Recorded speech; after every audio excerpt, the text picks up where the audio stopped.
Olá, meu querido amigo, seja bem-vindo ao Conhecendo o Espiritismo. Sou Evelyn Freire e mais uma vez estou aqui com você no nosso EAD, no nosso estudo aprofundado da doutrina espírita, dando continuidade ao nosso curso. E hoje nós vamos estudar sobre as epístolas de João e de Judas. Nós que estamos aí num caminho estudando as epístolas de Paulo, estudando outras epístolas, hoje é o dia de João e de Judas. Vamos compreender as suas orientações, as suas preocupações em relação às comunidades cristãs daquela época. Você que já nos acompanha não pode perder esta aula. Por isso, continue conosco. E você já sabe, eu sempre convido você também, não apenas para a nossa aula, mas para se inscrever no nosso canal, curtir, compartilhar e comentar os nossos vídeos. Meus queridos amigos, na nossa aula de hoje, quais os objetivos específicos? O que nós vamos estudar? Vamos, portanto, analisar, à luz da doutrina espírita, os principais ensinos existentes nas epístolas escritas por João e por Judas. As três epístolas de João apresentam uma preocupação do apóstolo e evangelista relacionado a conflitos existentes nas comunidades cristãs de Éfeso e da Ásia Menor, em razão do comportamento de certos membros da igreja que tentavam conciliar as ideias cristãs a outras, provenientes do gnosticismo, de filosofias gregas e de práticas de magia. Percebam aqui que nós estamos falando de João, o apóstolo evangelista. Sabemos que João evangelista, ele escreveu um evangelho, nós já estudamos nas aulas anteriores, quando estudamos sobre os evangelistas, mas João evangelista também escreveu 3 epístolas. Portanto, e nós vamos ver isso no decorrer do nosso estudo, que há muita relação entre o Evangelho de João e as suas epístolas, mas na Bíblia estão separados. O Evangelho junto com os outros 3 evangelhos, de Marcos, Mateus e Lucas, e as epístolas posteriormente, tá? Então vejam aqui a preocupação dele nessa época era justamente porque ele observava que alguns membros das igrejas buscavam conciliar as ideias cristãs a outras, ou seja, mesclar a mensagem do cristianismo. Jesus nos mostra um cristianismo simples, sem rituais, nada disso, nada vinculado a práticas exteriores. E isso era muito difícil na época. Por quê? Porque as pessoas vinham do judaísmo, que tinham ali várias práticas, várias metodologias, e não, além do judaísmo, havia outras práticas, como ele coloca aqui, os gnósticos, as filosofias gregas, as práticas de magia. Então, as pessoas, muitas vezes, queriam, de alguma forma, mesclar essas várias filosofias, essas outras várias ideias. E isso era sempre uma dificuldade. Por quê? Porque acabava deturpando a ideia original do cristianismo. Então, as epístolas de João tiveram um cuidado sobre esse ponto. A epístola de Judas foi destinada a comunidades cristãs que estariam sofrendo influências de falsos doutores. O autor procura denunciá-los como pessoas ímpias, cuja condenação foi profetizada, e insta os seus leitores a preservar o evangelho apostólico, vivendo segundo suas exigências morais. Em relação aos falsos doutores, falsos profetas, nós percebemos que isso é uma preocupação constante, desde a época de Jesus até no futuro e até mesmo nos dias de hoje. Quantas pessoas se utilizam do conhecimento que têm para dominar, para deturpar determinadas filosofias, adequando-as aos seus interesses pessoais e egoístas. Cabe àqueles que escutam muito cuidado, muita observação, análise das obras que esses chamados doutores apresentam, para que nós possamos identificar se eles são realmente verdadeiros doutores, verdadeiros profetas, ou estão ali realmente buscando apenas a satisfação dos seus interesses, ou seja, os falsos profetas e falsos doutores. Então, a Epístola de Judas vai nos trazer principalmente esse enfoque. Vamos, portanto, começar a estudar as epístolas de João. Além do seu evangelho, João, filho de Zebedeu e irmão de Tiago Maior, escreveu 3 epístolas e o livro do Apocalipse. Há muita semelhança literária e doutrinária entre as epístolas e o Evangelho de João, de forma que é praticamente impossível negar a sua autoria. É verdade que a segunda e a terceira epístolas deram lugar a certas dúvidas, cujo eco se encontra em Orígenes, Eusébio de Cesareia e Jerônimo. Então, quando se lê o Evangelho de João e as suas epístolas, como diz aqui, percebe-se a semelhança literária e doutrinária, de modo que fica realmente, de uma certa maneira, tranquilo identificar a sua autoria, que é, de fato, João Evangelista. E coloca aqui, conquanto a segunda e a terceira tenham trazido um certo questionamento, ainda assim é natural a aceitação de que, de fato, foi João Evangelista que escreveu essas 3 epístolas. É como nos diz aqui a orientação da nossa apostila. Essas 3 epístolas, elas formam uma unidade de composição, embora cada uma possua a sua especificidade. Ou seja, quando nós nos deparamos com essas epístolas, quando lemos essas epístolas, nós percebemos que elas se completam. Embora cada uma delas tenha um aspecto um pouco diferenciado, tenha a sua especificidade, elas juntas formam um todo harmônico, mais um motivo a realmente confirmar a sua autoria pela mesma pessoa, exatamente porque há essa unidade, essa similaridade entre as 3. A terceira epístola é provavelmente a primeira na data, no sentido de que talvez tivesse sido escrita inicialmente. Procura resolver um conflito de autoridade que surgira em uma das igrejas sob a autoridade de João. A segunda epístola põe de sobreaviso uma ou outra igreja particular contra a propaganda de falsos doutores que negam a realidade da encarnação.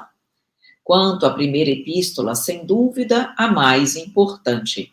Apresenta-se mais como uma carta encíclica destinada às comunidades cristãs da Ásia, ameaçadas pelos dilaceramentos das primeiras heresias. João nela condensou o essencial de sua experiência religiosa.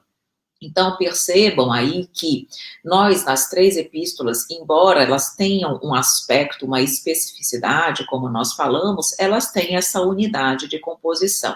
Então, a terceira epístola procura resolver esse conflito que surgia em uma de suas igrejas. Então, nós percebemos que as epístolas, elas têm também esse aspecto.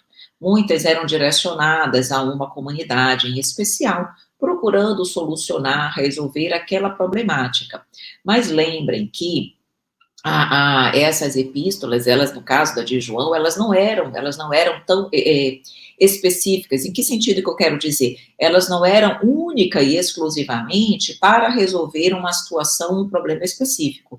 Elas tinham esse objetivo também, mas elas eram mais gerais, elas tinham aspectos mais gerais, nós já vimos isso. Ou seja, elas atendiam, elas ajudavam, elas eram importantes para todas as comunidades cristãs, não apenas para aquelas que, de uma certa forma, estavam sendo direcionadas, tá? Então, elas não têm esse aspecto tão particular, elas são muito mais generalizadas. Na segunda, diz aqui, põe de sobreaviso uma ou outra igreja contra a propaganda dos falsos doutores, que nós já vimos que isso era muito comum naquela época e ainda hoje nós percebemos também muito ainda. E a primeira epístola é interessante, que é considerada a mais importante, por quê? Exatamente porque João teve a oportunidade de nela condensar de forma brilhante realmente toda a sua experiência religiosa. Então, ali ele pôde orientar, ele pôde instruir, ele pôde trazer um resumo também das suas vivências e de todo o seu aprendizado nesse processo de cristianismo, porque nós sabemos que João, quando escreveu, já tinha idade. Realmente, o seu evangelho, o Apocalipse, as suas epístolas foram escritas quando ele já era idoso. Então, ele tinha muita experiência, muito aprendizado, muita vivência, e tudo isso ele pôde deixar nos evangelhos, nas epístolas e no Apocalipse também. É quase certo que essas cartas foram realmente escritas em Éfeso, lembrando que ele ficou em Éfeso com a mãe de Jesus, certo? Então, ele foi para lá e ficou com ela durante esse processo, durante a vida dela até o seu desencarne. Então, é muito provável que ele estivesse em Éfeso quando ele escreveu as epístolas, na virada do século I para o século II, a mesma época da escritura do seu evangelho. Pode-se supor que nas diversas comunidades joaninas tenham começado a aparecer grupos religiosos influenciados pelo gnosticismo. A influência das ideias gnósticas provocam divisões nas igrejas. As cartas de João representam um tipo de reação a essa situação, apelando para a necessidade de manter a mensagem cristã intocável. Ou seja, qualquer outra prática que tirasse a pureza da mensagem cristã precisava ser combatida. Então, o gnosticismo, que associava magia, esoterismo, outras práticas, isso não era benéfico. Por quê? Porque iria deturpar a mensagem cristã. Então, João se preocupou muito com isso. Por quê? Porque ele percebia que isso estava causando uma certa divisão nos cristãos, nas igrejas, e ele precisava combater, ter todo esse cuidado. Então, as cartas, também como ele diz, como consta aqui no slide, as cartas representam um tipo de reação a essa situação, apelando, buscando realmente com que as pessoas mantivessem a pureza da mensagem cristã.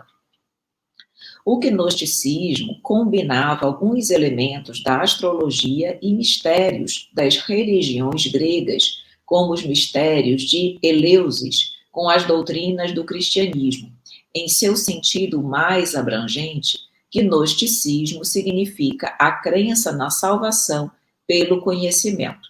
Então, essa mistura, a combinação desses elementos, isso era algo pernicioso para o cristianismo, como nós falamos. Até hoje, nós percebemos isso, essa combinação, essa mistura. O ser humano ele vai adaptando, querendo adaptar a filosofia, a religião, a crença para aquilo que ele acha mais adequado.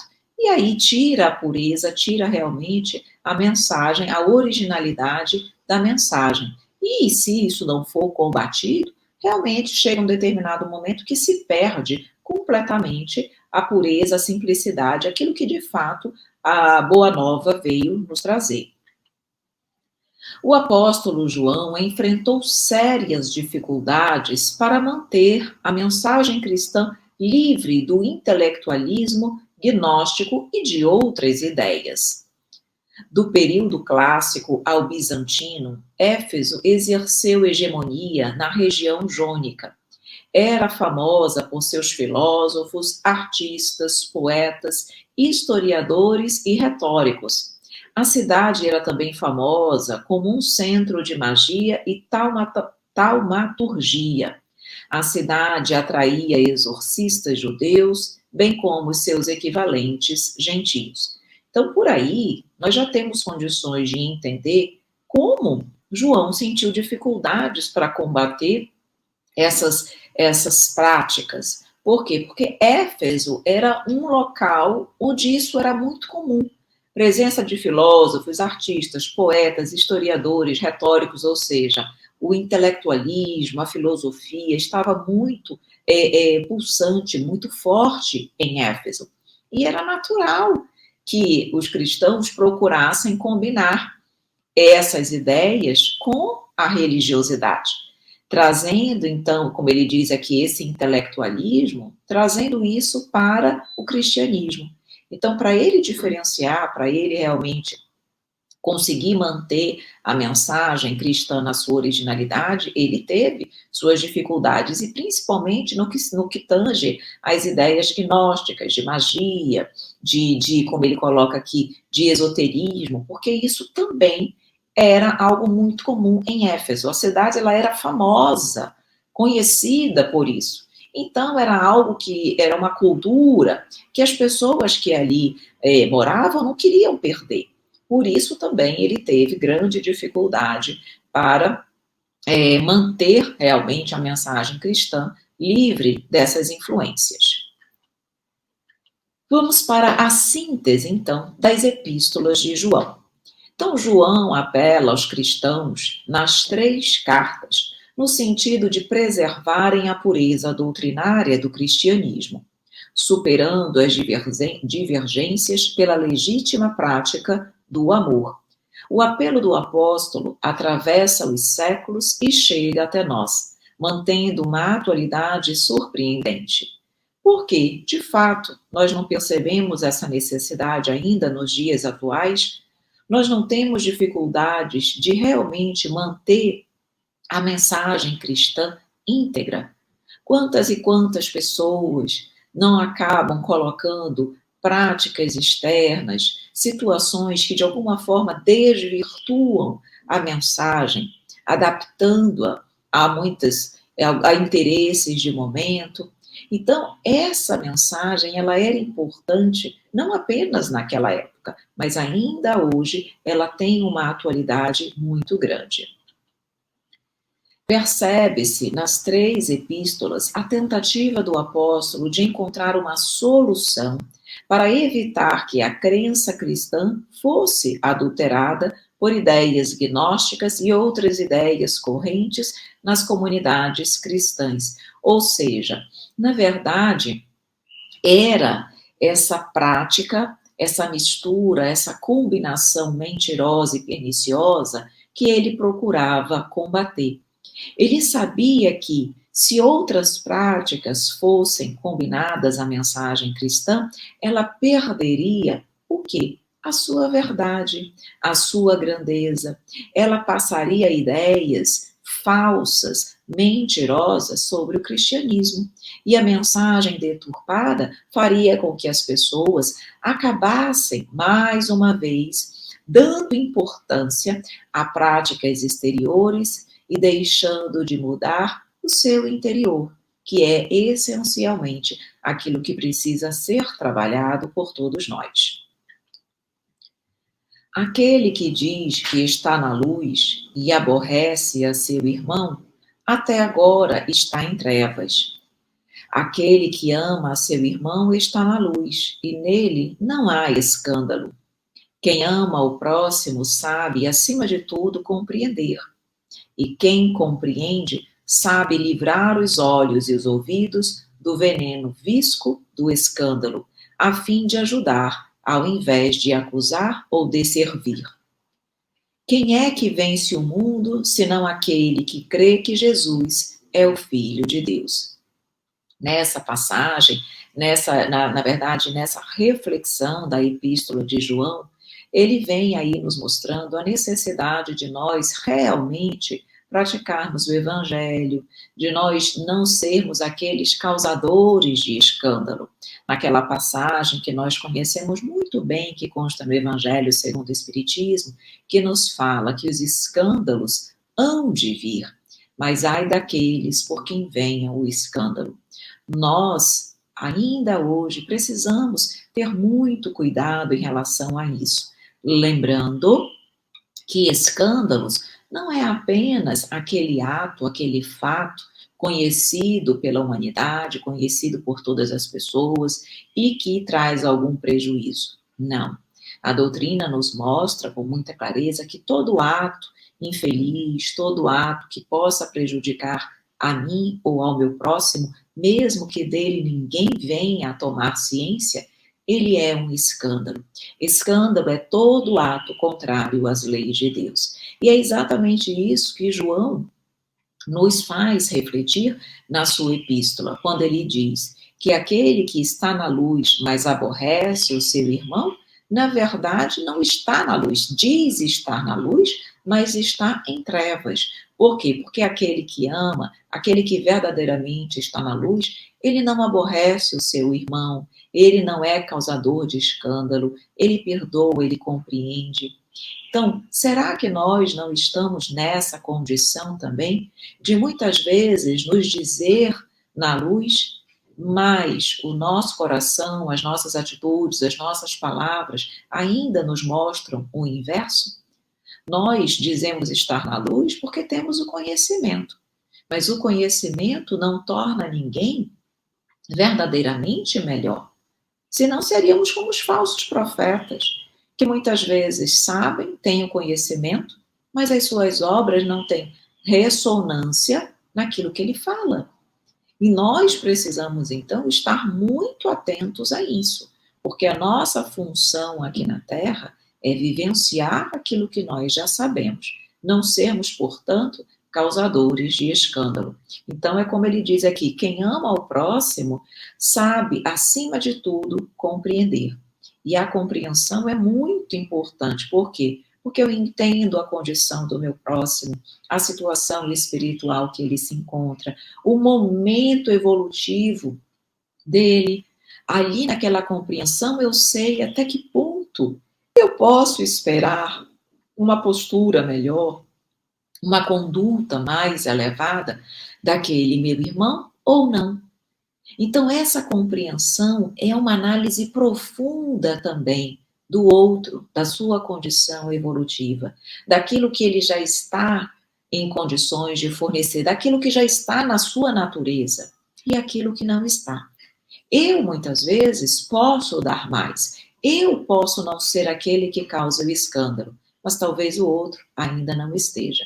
E é isso que João nos traz na sua epístola e nos faz refletir. Se recebemos o testemunho dos homens, o testemunho de Deus é maior. Quem crê no Filho de Deus, em si mesmo tem o testemunho.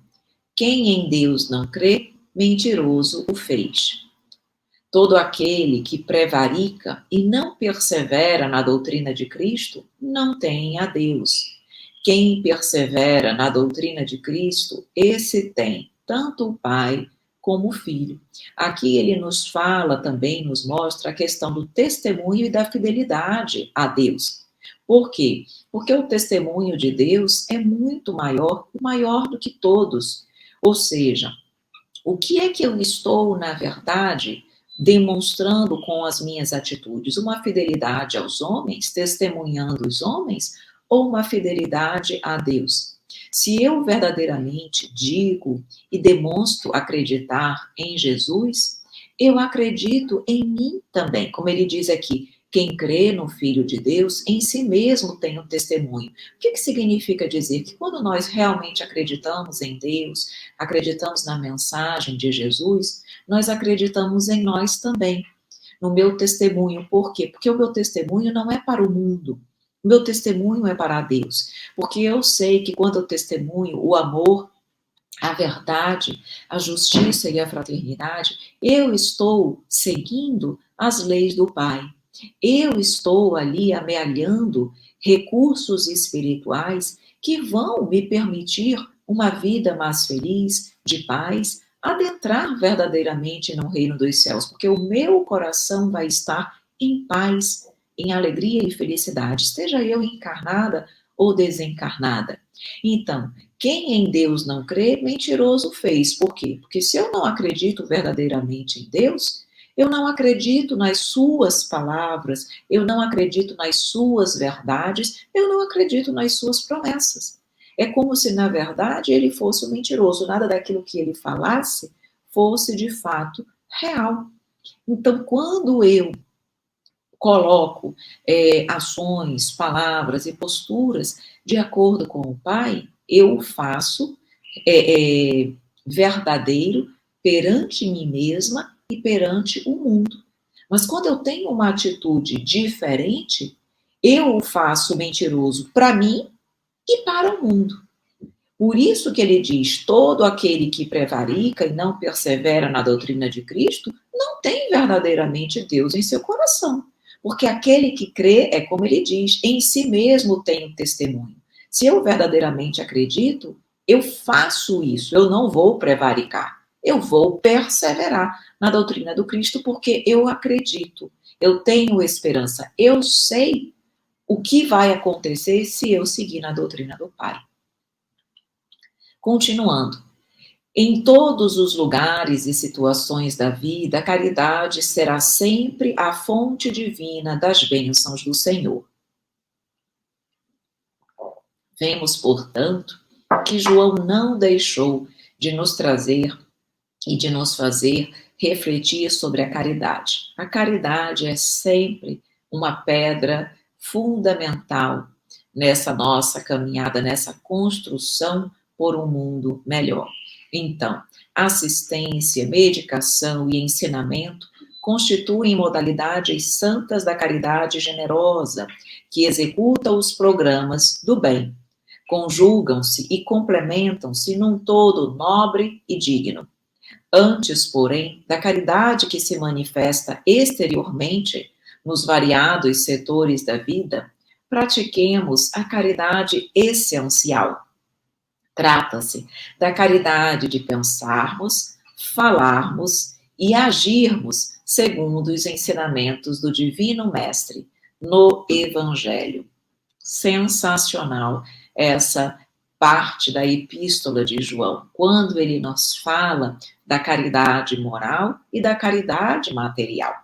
Quando ele diz aí que antes de nós nos preocuparmos com a manifestação da caridade exterior, que é muitas vezes a caridade material, no sentido de nós ajudarmos com recursos materiais o nosso próximo, que nós lembrássemos da caridade essencial, porque a caridade essencial é aquela que tem que partir dos nossos corações, daquilo que nós fazemos, daquilo que nós pensamos, daquilo que nós falamos. Então, essa caridade essencial é nós pensarmos, nós falarmos e nós agirmos segundo os ensinamentos de Jesus.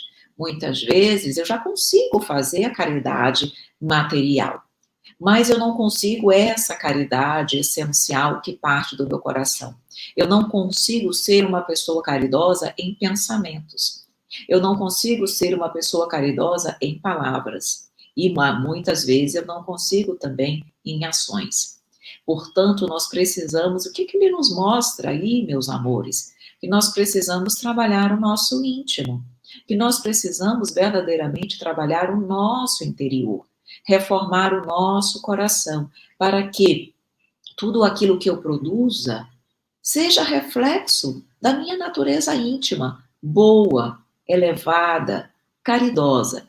Então, em todos os momentos, a caridade é sempre fonte divina de bênçãos. Tanto que o Evangelho segundo o Espiritismo nos diz que se nós pautarmos todas as nossas ações sob a luz da caridade, nós não iremos mais errar, porque ela não nos permite errar.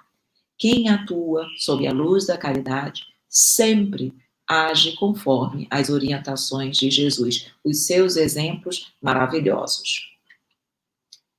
O presbítero ao amado Gaio, a quem, na verdade, eu amo.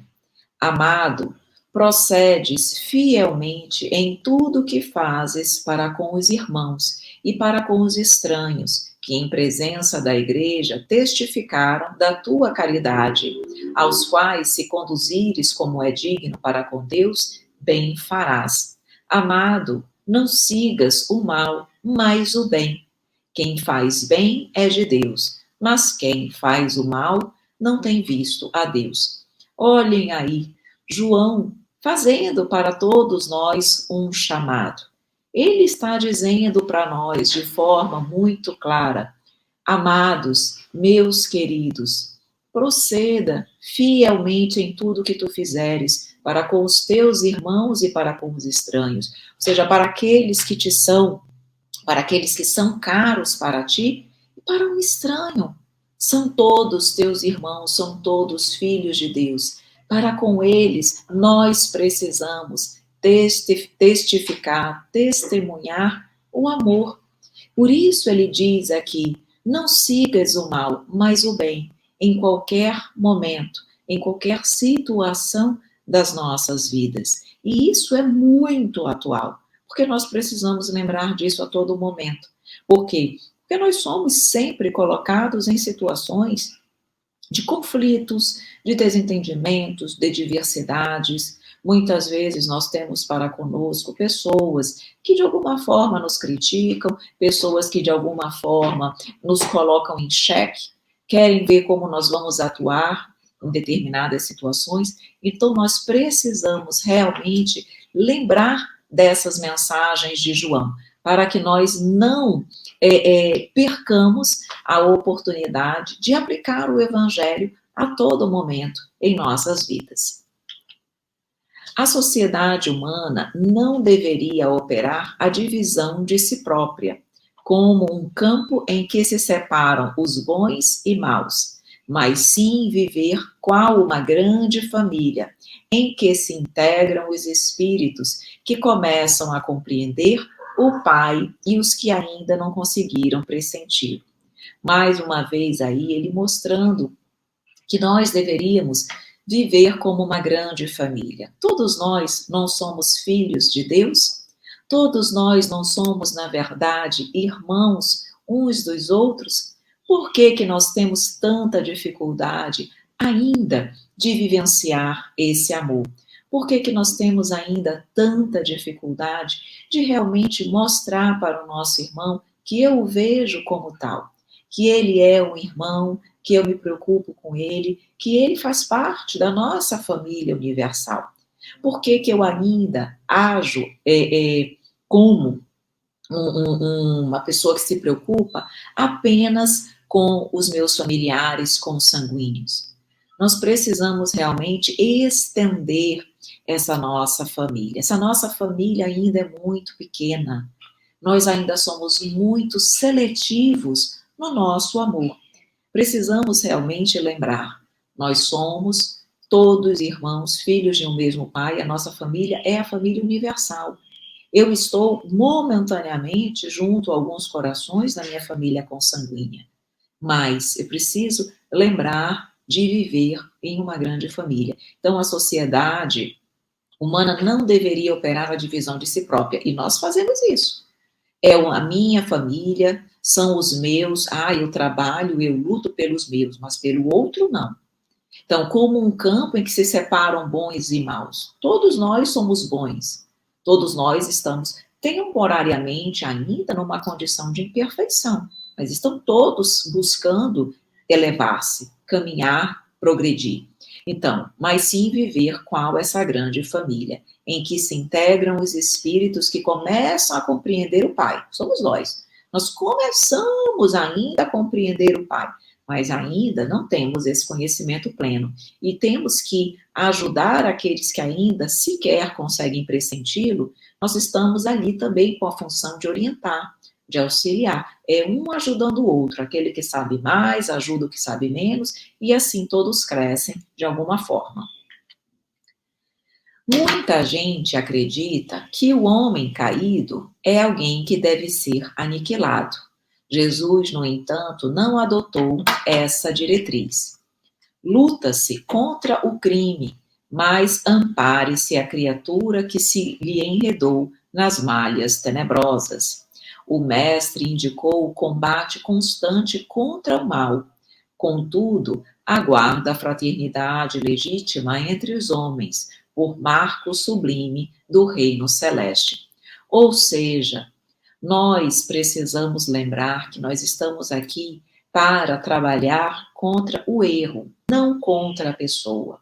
Nós precisamos lembrar que o homem caído não deve ser condenado, julgado. deve ser orientado para que ele possa se levantar. A sua atitude, os seus atos precisam ser retificados, mas ele, como pessoa, precisa ser auxiliado. Todos nós somos homens caídos ainda hoje, porque nós já conseguimos não errar, nós já conseguimos viver 100% o Evangelho, a Boa Nova, o conhecimento da lei de Deus, que nós já temos, hein? Nós já temos o conhecimento da lei, mas nós conseguimos fazer isso todos os dias? Não. Então, eu não sou uma pessoa, um homem caído também? E Jesus não está, nesse exato momento, nos estendendo a mão? Ele deixa que nós continuemos caídos? Porque erramos, mesmo sabendo? Não. Ele continua estendendo a mão, ele continua mandando os seus enviados, os seus espíritos protetores para nos ajudarem, para nos instruírem, para nos inspirarem coisas boas.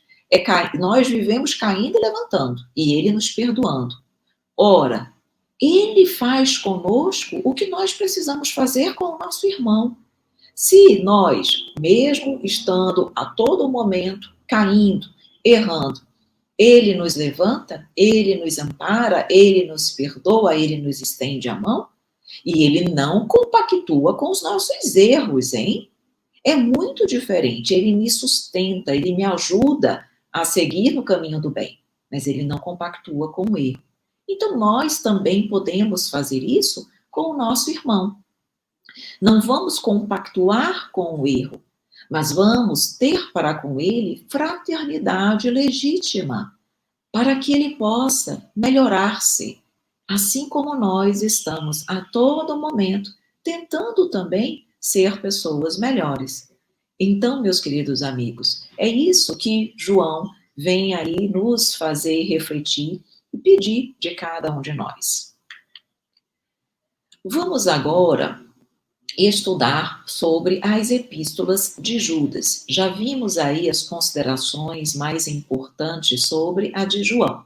Agora vamos entender a de Judas.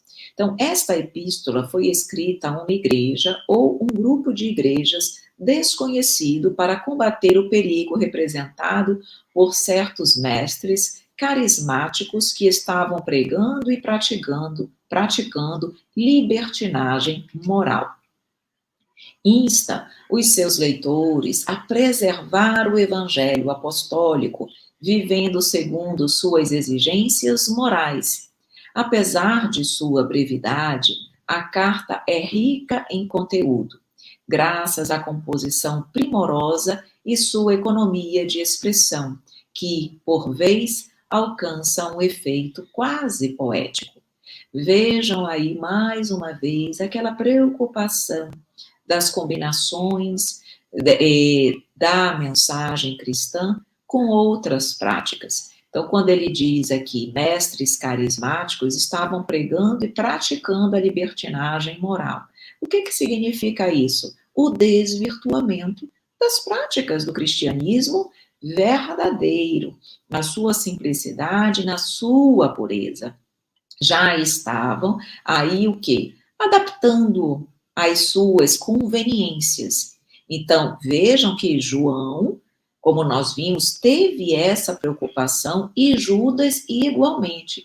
Então, olhem como isso era algo constante, era um cuidado, uma preocupação constante de todos os que escreveram as epístolas. Mesmo nas paulinas, nós vimos também claramente esse cuidado, tá? Então, tinha que combater esse perigo para que não houvesse realmente essa deturpação da mensagem cristã. Judas, o autor da epístola, é usualmente identificado como irmão de Jesus. O autor também se identifica como irmão de Tiago. Nada nos obriga a identificá-lo com o apóstolo que tem o mesmo nome. Ele mesmo também se distingue do grupo apostólico. Então, era uma outra pessoa que também tinha o nome de Judas. Mas, como ele diz aqui, está lá no Evangelho de Lucas, Nada nos obriga, ou seja, a identificá-lo, a colocá-lo como sendo o apóstolo que teve o mesmo nome. O próprio Judas, em suas epístolas, se distingue do grupo apostólico, demonstrando ser uma outra pessoa. Há indicações que apontam na direção do cristianismo judaico-palestino, como o meio em que Judas escreveu. Seus métodos exegéticos e a confiança que deposita no texto hebraico da Bíblia, em detrimento da sua tradução grega, a Septuaginta, apontam nesse caminho. Essa epístola é aceita no cânone da Igreja Romana e da Oriental como escrita no ano 200. A intenção de Judas é unicamente estigmatizar os falsos doutores que colocam em perigo a fé cristã. Então, a intenção dele nessa epístola é essencialmente manter mais uma vez a pureza doutrinária e alertar os povos cristãos para esses falsos doutores. No sentido, quando ele coloca aqui estigmatizar os falsos doutores, é no sentido de dizer que esses espíritos, essas pessoas que estavam ali deturpando a mensagem cristã, essas pessoas iriam arcar, iriam ter responsabilidade sobre seus atos. E nós bem sabemos disso. Pela lei de causa e efeito, nós sabemos que tudo aquilo que nós fazemos de bom ou de mal traz responsabilidade. As coisas boas nos trazem graças, mas as coisas ruins nos trazem sofrimento e dor. Então, é exatamente isso que ele estava colocando. Ele estava alertando as pessoas para isso e mostrando cuidado. Por quê? Porque esses falsos doutores, eles vão ser, com certeza, responsabilizados, anatematizados pelo Pai. A epístola de Judas foi endereçada aos que foram chamados, amados por Deus e guardados em Jesus Cristo. O tema básico, desenvolvido em 25 versículos, sem divisão por capítulos, se resume num alerta contra os falsos doutores e o perigo que suas ideias podiam ocasionar às comunidades cristãs, como nós já havíamos então falado. Essa era a preocupação essencial da epístola de Judas. Amados, procurando eu escrever-vos com toda a diligência acerca da comum salvação, tive por necessidade escrever-vos e exortar-vos a batalhar pela fé que uma vez foi dada aos santos, porque se introduziram alguns que já antes estavam escritos para este mesmo juízo, homens ímpios que convertem em dissolução a graça de Deus e negam a Deus, único dominador e Senhor nosso, Jesus Cristo. Ou seja, são aqueles lobos com pele de cordeiro. São aqueles que querem parecer que, na verdade, estão ali para elevar, para construir, para nos conduzir para o bom caminho. Mas, em verdade, não é isso que acontece. São homens ímpios que, como ele diz aqui, convertem em dissolução a graça de Deus e negam a Deus. Então, são pessoas que nos conduzem para o caminho do erro, para a maldade e não para o amor. Por isso que nós precisamos realmente estar atentos. Quando ele diz aqui, tive por necessidade escrever-vos e exortar-vos a batalhar pela fé. Ou seja, o trabalho é nosso, é individual. Nós que precisamos estar atentos a isso, nós que precisamos realmente avaliar se tudo aquilo que chega até nós está ou não de acordo com a mensagem cristã. Nós precisamos, portanto, observar, analisar, estarmos atentos. Por quê? Porque senão as coisas saem realmente do trilho, e aí muitas vezes depois fica tarde, difícil para conseguirmos resgatar aquilo que precisa ser resgatado, tá? Então, realmente, mais uma vez, colocamos aqui sempre muito importante e oportuna a orientação da epístola de Judas. Estes, porém, dizem mal do que não sabem, e naquilo que naturalmente conhecem como animais irracionais se corrompem. Estes são manchas em vossas festas de caridade. São nuvens sem água levadas pelos ventos de uma parte para outra parte. São como árvores murchas, infrutíferas, 2 vezes mortas, desarraigadas. Eis que é vindo o Senhor com milhares de seus santos para fazer juízo contra todos e condenar dentre eles todos os ímpios. Ou seja, mais uma vez mostrando que daquilo que eles não sabem, falam mal, dizem mal, deturpam, corrompem. E daquilo que podem um pouco conhecer, se corrompem porque utilizam aquele pouco conhecimento que têm, não para ajudar, não para construir, não para auxiliar, não para multiplicar, mas para dividir, para dar aso aos seus interesses, à sua vaidade, à sua busca pelo poder, aos aplausos do mundo, se corrompem naquele pouco que sabem que poderiam utilizar para o bem.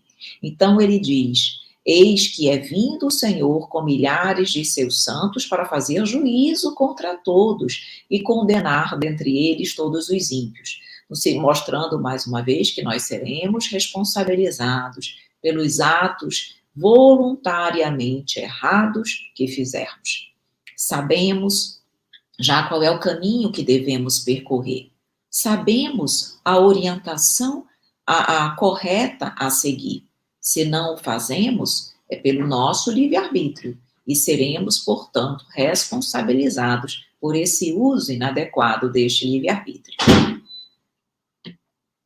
Estes são os que causam divisões sensuais que não têm o Espírito, mas vós, amados, edificando-vos a vós mesmos sobre a vossa santíssima fé, orando no Espírito Santo, conservai a vós mesmos na caridade de Deus, esperando a misericórdia de nosso Senhor Jesus Cristo para a vida eterna. É nos fazendo aquele alerta: olha, eles podem não saber, eles podem causar divisões, eles não têm o Espírito, mas vós têm. Vós tens, queridos amados, o Espírito, vós têm a fé, vós conhecem Jesus. Então, vós precisam aplicá-la, aplicar esse conhecimento, aplicar o Espírito, aplicar a fé, aplicar a mensagem cristã. E, de fato, não é porque o nosso próximo se corrompe que eu vou me corromper. Não é porque o meu próximo busca divisão, causa divisão, a sensualidade, porque ele não tem o Cristo, que eu vou agir como ele. Se eu não consigo instruí-lo, se eu não consigo orientá-lo, se eu não consigo ajudá-lo, que eu não me corrompa, que eu espere, porque o tempo é sempre o melhor caminho. Na hora certa, no momento certo, esse irmão que hoje está na divisão, que hoje é um ímpio, amanhã ele vai seguir para o caminho do bem. Todos nós, impreterivelmente, iremos um dia ser espíritos de luz, mas tudo a seu tempo. Então, é o que ele diz aqui: nós temos que nos edificar, vós, amados, edificando-vos a vós mesmos sobre a vossa santíssima fé, orando no Espírito Santo, conservai-vos na caridade de Deus. Vós tens que fazer o certo, nós temos que fazer o certo. É isso que Judas, aí a epístola de Judas vem nos alertar e nos fazer realmente pensar nesse sentido. Em todos os lugares, encontramos pessoas sempre dispostas ao comentário desairoso e ingrato relativamente ao que não sabem. Almas levianas e inconstantes não dominam os movimentos da vida, permanecendo subjugadas pela própria inconsciência. Então, em todos os lugares nós vamos ver pessoas assim, que falam do que não sabem, que criticam, que estão ali não para construir, mas para realmente destruir, que não somam, mas dividem, mas, como nós vimos, não cabe a nós fazermos isso. Então, nós percebemos aí que a epístola de Judas, ela gira em torno deste tema. São várias informações, várias reflexões, mas todas em torno desse mesmo assunto, nos alertando para esses irmãos ainda distantes do bem e que procuram nos conduzir para um caminho inadequado, cabendo a nós, com as nossas reflexões, com os nossos estudos, com os nossos conhecimentos, agir adequadamente, não nos deixando realmente corromper por eles. Sua ação particular costuma corromper os assuntos mais sagrados, insultar as intenções mais generosas e ridiculizar os feitos mais nobres. Guardai-vos das atitudes dos murmuradores irresponsáveis. Concedeu-nos o Cristo a luz do Evangelho, para que nossa análise não esteja fria e obscura. Meus amores, a verdade é só uma. Se nós nos pautarmos pelo Evangelho, não tem erro. Podem colocar em tudo que nós formos fazer ou em tudo que nos chegue a pauta do Evangelho. Analisemos, nós não temos inteligência? Analisemos tudo o que nos chega. Isso está de acordo com o Evangelho? Esse é um comportamento, um comentário cristão? Será que, na verdade, eu estou vivenciando aquilo que eu prego? Será que esse comentário, essas palavras, essas ações que me chegam, elas têm ressonância no Evangelho? Ou elas estão realmente disformes e diferentes? Se nós, como ele diz, concedeu-nos o Cristo à luz do Evangelho, para que nós possamos analisar com clareza, com bom senso e com lógica. Não tem erro. Só, na verdade, cai nessas ideias quem quer, ou quem não tem o conhecimento. Aí tudo bem, porque a ignorância pode realmente nos fazer escolhas, nos fazer ter escolhas inapropriadas. Mas para quem já conhece, é muito difícil.